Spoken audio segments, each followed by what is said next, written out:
Welcome to rSlash Maliciouscompliance, where stupid management deletes their entire company. Our next Reddit post is from Annual Antics. A former employer has decided to shoot themselves in the foot with a bazooka. I thought that I'd share it here so that you can laugh at them too. In a nutshell, the business built its own in-house software which is designed to cover all aspects of the business. Invoicing, tracking stock, creating reports, semi-automating direct debit billing, and virtually everything else. 1,000 different tasks. As such, the business ended up with 3 IT departments. One was more hardware issues and basic IT issues. There was the medium IT department who could fix small issues within specific sub-areas of the software, and the legacy team who worked on the rawest base level of the software and have kept it functioning for over 20 years. In an effort to cut costs, the senior management decided that the legacy team were no longer required, as the company was creating a whole new software anyway, and they'd be ditching the old one within a year or so. In doing so, the company also insisted that the large office that team occupied was completely emptied. This included several huge filing cabinets of paperwork comprising dozens of core manuals and countless hundreds of up-to-date how-to-fix documentation pieces, as well as earlier superseded documents that they could refer back to. The legacy team sent an email to the seniors basically saying,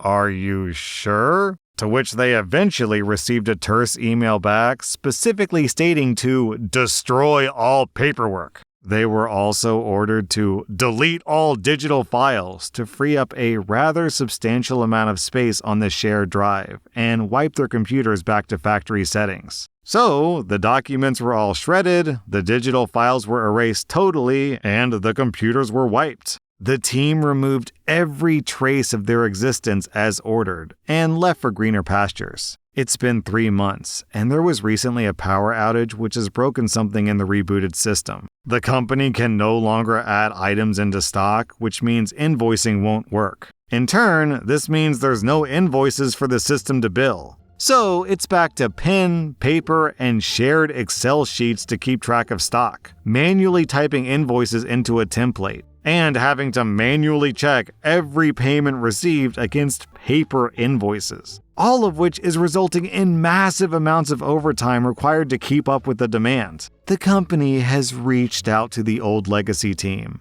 but the legacy team has said that without the manuals they were ordered to destroy or erase, they're not sure how to fix it. The new system is still at least a year out. Normally when you get an email saying, "Are you sure?" you would pause and think, wait a second, am I sure? But when the entire IT team is like, "Are you double extra sure? Can I get this in writing that you're sure?" I'd be like, no, hold on, wait a second. Maybe I'm an idiot and I'm wrong, and let's reevaluate everything. Our next Reddit post is from Superb Raccoon. So I work at a Fortune 500 company, but like everywhere, management comes up with one-size-fits-none metrics. The latest was revealed to us by our manager, who surprisingly is the hero of this story. We've always had the metric that if you fell below 70% of your quota on a quota-eligible role, you risk being put on a performance review plan. It's well known that anyone who gets on that plan is pretty much toast. Either you get fired for failing the plan, or you're first on the next layoff list. And usually, they replace you with a newbie fresh out of college in one of the lower 2 bands. My particular team is made up of all senior people. Every one of us is in one of the top 2 skill grades. So we know that we're a target, which is insane, as all of us engage the C-suite at other very large Fortune 500 companies and act as trusted advisors. We cannot be replaced by a new graduate with intern-level performance. So our intrepid hero, my boss, gets pulled into this 2-day seminar. The corporate bigwigs lay out a new policy. All employees have to hit 80% of their quota for the past 2 years. My manager asks, so let me understand, if this year they hit 100% of the quota, but the previous year they only hit 79% of the quota, then they're in trouble? The HR team hems and haws. Well, yes, that's how it would work. My manager asks, I see, and there's no exceptions? The general manager speaks up. That's correct. Everyone must be a top performer, no exceptions. My manager starts gathering his things. He asks, "Would you mind if I skip the rest of the day? I have a lot of work to do, apparently." The general manager looks at him. "Well, no, we have more to cover. What's so urgent?" My manager looks at the general manager and maliciously complies with the stated metrics. He says, "Based on the metrics and the no exceptions rule, I have to prepare my entire team to be put on a performance review plan. No exceptions. I'll need to start hiring replacements for everyone too." The general manager looks confused, attempting to digest this new information. Most of the other managers stick their hands up. They say, "We need to put all of our employees on performance review plans too, and hire replacements." A quick count shows that 80% of the company would be put on a performance review plan. Given the failure rate, that means about 80% of the team would be fired and only 20% would remain. My boss points out that he himself would also be put on a performance review plan, as well as his manager and her manager. All the way up the chain, no exceptions. The meeting wraps up after the discussion dies down, and the general manager says they're not implementing this now, but in a few months. During those 2 months, there are more online meetings, questions are asked, more data is pulled from the HR systems, there are more meetings with HR, and at this point, legal is now very interested in this plan of theirs. This culminated in a meeting this past Monday, where the revised plan was revealed. A new exceptions plan had been put in place at the insistence of the legal department. Basically, the new exceptions plan creates like 10 to 12 different exception categories, and turns out every single person in my team now qualifies for one or more of those exceptions.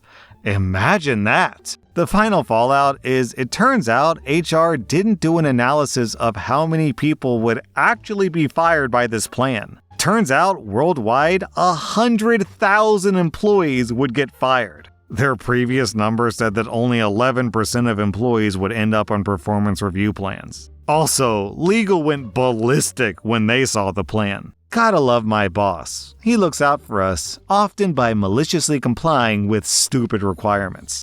Our next Reddit post is from Dr. Pillow. "I spent a few years at this company. The pay there is not as competitive, and we all got a measly 2 to 3% raises each year. Nothing close to inflation levels. I'd been in a starter position and was still studying on the side. So I agreed with my boss already a couple of years ago that I would get a promotion once I graduated. Well, last September I graduated and I asked for my promotion. I had looked over the worker union salary statistics, and the median would be around an 18% bump for me. I didn't expect to get that much because besides them being cheap, the economy was bad, and they had just downsized like 15% of the staff in July. Luckily, I'd gotten myself into a strong position of being one of the only ones left with some unique skills, so I survived the downsizing. Anyhow, I show my boss a copy of the statistics and ask for the median. My boss scoffs and proceeds to fight as hard as he can to justify lowballing me. He says several things baffling to me, not limited to, "Damn, you're rich, bro," regarding my salary. No, dude, I'm really struggling in this economy. If I give you more, you'll just spend more.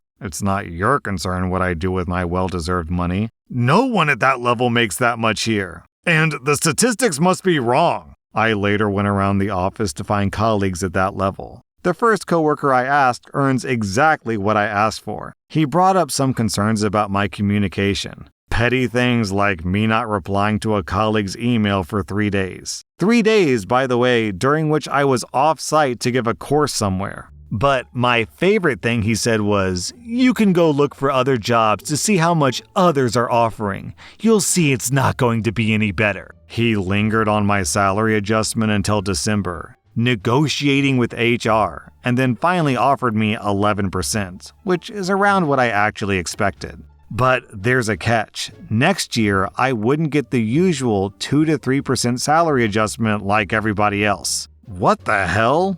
Alright, deal. You see, I'd taken his advice, or rather called his bluff, and was already getting quite far in other job interviews. Come January, I land an offer from the top company in our field. Think Google or Apple. offering me what would have been a 35% bump. I hit my boss with the news, and he promptly panics. He says they want me to stay. They need me. My performance and development have been great. But they can't match that offer because not even top management makes that much. I obviously didn't believe him, but I said, I understand it's not fair that I earn more than everyone else. Just do your best. He runs to the top boss's office, and somehow, within 30 minutes, they magically found the budget for a 30% raise. Perfect. Now I had leverage to negotiate an even better offer from my new job. After all, I'd already made up my mind to leave long ago. Our next Reddit post is from King of Mooks. A while back, my wife and I were buying our house after a few years of renting. There was a delay in the new house being ready, so we moved in with my mother for a few weeks. During that time, I stashed some stuff at work, including bringing my chair, a very nice Herman Miller Aran that I'd gotten secondhand. The chairs at the office were old, standard and serviceable, but not exactly nice. After a few days, I noticed that my chair would be in the conference room every morning. No problem, I just wheeled it back to my desk. I was working 8 to 4 to avoid traffic, so I was usually the first one in. The CEO of about 120 people would usually not arrive until about noon and take later meetings when most of the staff were away. After a few days, the chair kept ending up at his desk. He'd shoot me a dirty look every morning, but that was about it. After a few more days of this back and forth, the CEO's assistant, who was a lovely person who I felt immense pity for, approached me and told me that the CEO didn't think it was appropriate that I had a nicer chair than him.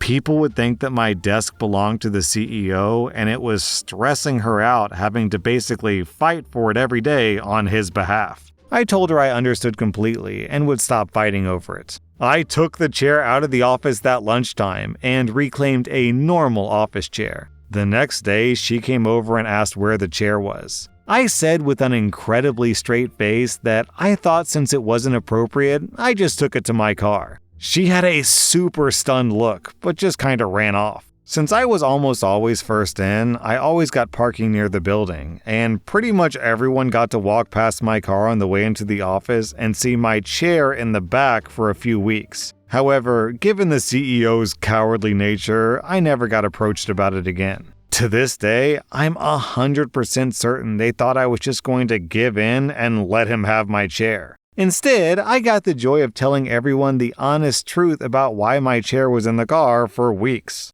Our next Reddit post is from WinDogrid. I'm currently in my malicious compliance phase at work right now. I got ripped a new one last week because I needed to work from home in order to get some urgent stuff done for a conference I needed to attend the following week. I was explicitly told that I could not work from home without approval, and I was told that I signed a policy about it. I responded that my job requires me to work from home all the time, to which they replied, "You signed the policy." So now, after I leave the office, I turn off my work-issued cell phone and never look at it on the weekends. I'm a salaried employee, but I'm not going to beg my employer to allow me to work from home. This weekend, I got a call on my personal cell from one of the other managers about approving some billing rates that were due. I told her that I wasn't allowed to work from home, and I'll get to it on Monday whenever I have the opportunity. Everything will be late, but I signed the policy. It literally would have cost them nothing to just let them do my job. I already get paid a fixed rate.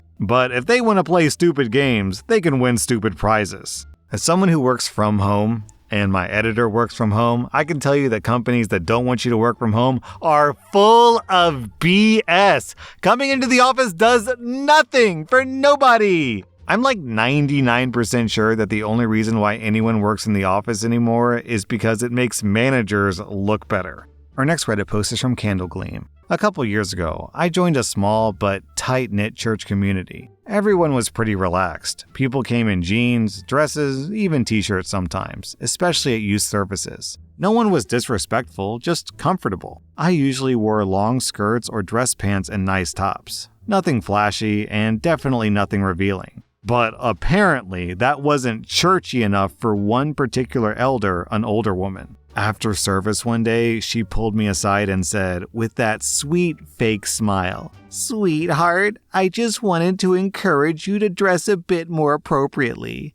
We should always look our best for the Lord." I was confused. I asked what exactly was inappropriate about my outfits. A long navy skirt, a tucked-in blouse, and flats. She said, "It's not bad, but, not quite holy attire. Maybe think about what you'd wear if Jesus was sitting in the front row." The next Sunday, I showed up in my most over-the-top church outfit. Full floor-length choir robe, white gloves, a wide-brimmed hat with a fake bird and a little veil, Bible in hand, stockings, low heels, and pearls. I looked like I was either about to preach, get baptized, or travel back in time to 1954. People stared.